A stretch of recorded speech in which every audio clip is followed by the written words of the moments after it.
The country waited for the clock to strike midnight on Sunday, the 27th of September. Organized labor in the country had threatened a nationwide strike action accompanied by massive protests across the country if the hike in fuel and electricity prices were not reversed by midnight of the 27th.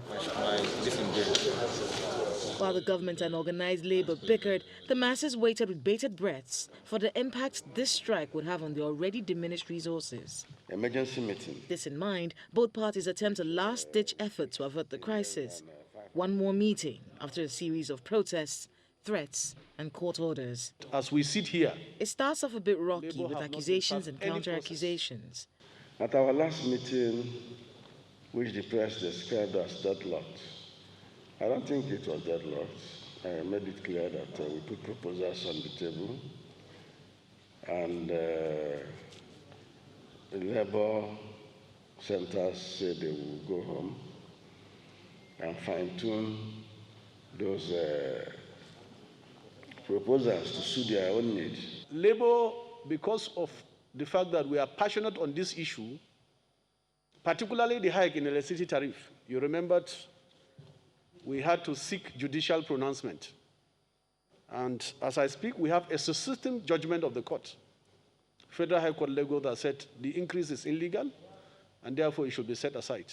It was wrong for government to have sponsored some people, good people of Nigeria, to protest at the Eagle Square or where Unity Fountain, that the labor movement should not go on strike. They go into a technical session excusing the media so they can properly iron out the details of their impasse. You can excuse us for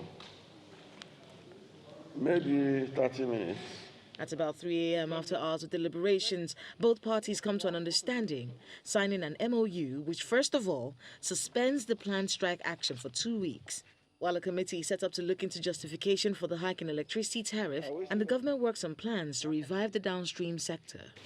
To cushion the impacts of the downstream sector deregulation and tariff adjustments in the power sector, the federal government will implement the following.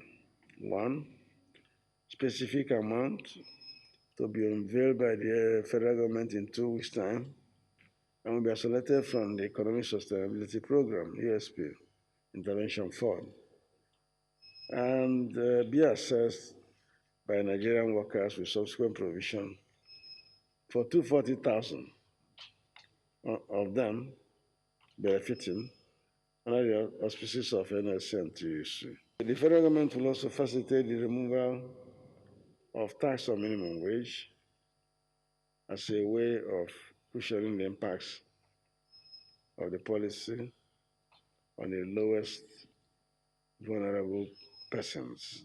Consequently, the NSC and the TUC have this night agreed to suspend the planned industrial action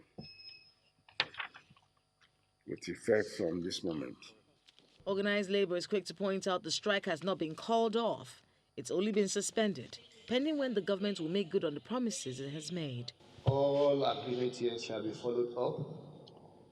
And what that means is that if the agreement is not being followed up as agreed here, we may not need another notice before we proceed on strike. So it's a suspension.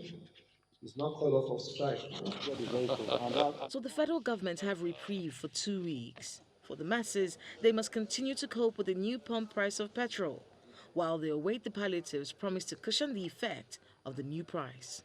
From the State House in Abuja, Kayla Megwa, Channels Television News.